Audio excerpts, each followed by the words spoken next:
Let's talk about the Xbox One reveal conference.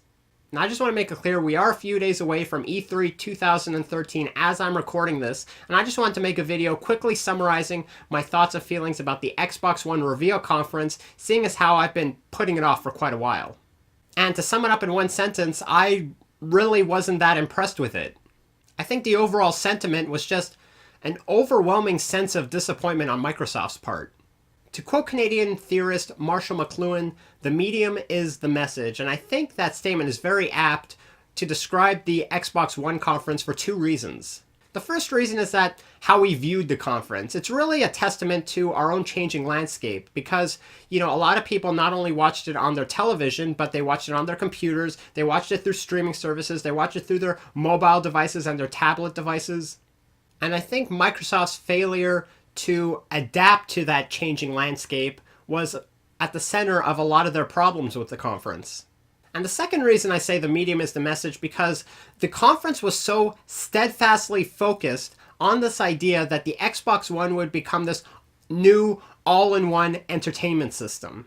But there were a lot of other misconceptions that really didn't help Microsoft going into the conference. For starters, the idea that you always have to have a constantly online internet connection in order to play video games. And here's an instance where they were very wishy-washy on this thing, saying that while you didn't have to have an always online connection, you did have to be connected to the internet at least once in any given 24-hour period. Which for me personally, didn't clear anything up. Now the second biggest thing was, will the Xbox One be able to play used games? Because as we all know, the big rumor circulating around this one was you wouldn't be able to. And no one was really clear on this issue. Could you resell them? Could you not resell them? Could you play them on a different console if you bought a license for them? Could you resell them if the publisher of the game allowed you to resell them? You had these conflicting reports and no one was giving you a straight answer, and to be honest, we still don't know if you can play used games on the Xbox One. And then there was the question of just how streaming TV on your Xbox One would work. Now, I don't live in the States, but I know for a fact that the big-time television providers like Time Warner and Dish Network require their own separate cable box and satellite in order to watch television from their provider. But what Microsoft was saying was you still needed that independent cable hookup in order to watch TV over the Xbox One, which really doesn't make any sense. So the message was, in order to make television better, you still had to have an older piece of technology in order to do it. Now, I remember last year I did a video shortly after the Nintendo Wii U conference, and I really piled on them hard after that.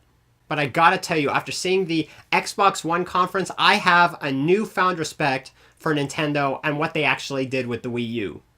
I mean, the whole thing was just really a comedy of errors. First, they showed no games other than sports and Call of Duty.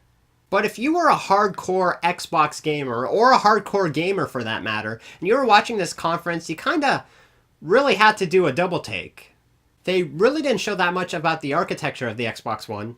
And then they just kept talking about the television.